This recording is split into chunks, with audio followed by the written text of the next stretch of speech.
Welcome to our first course activity. It's time to put your thinking cap on and reflect on what we've covered.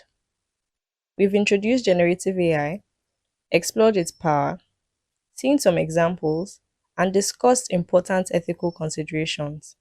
Now, let's make it personal. Your first task is to think about your current virtual assistant work. Which specific task feels the most repetitive, time consuming, or even a bit boring? Pinpoint just one.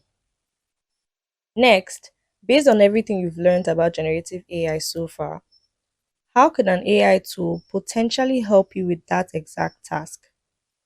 Think about automating it, assisting with content, or speeding up your workflow. And finally, what's one new service or offering you could create or significantly enhance for a client by leveraging generative AI? Dream a little. Take a few moments to jot down your thoughts. Then we encourage you to share your reflections and ideas in the Q&A section below this video. Your insights might just inspire your fellow students.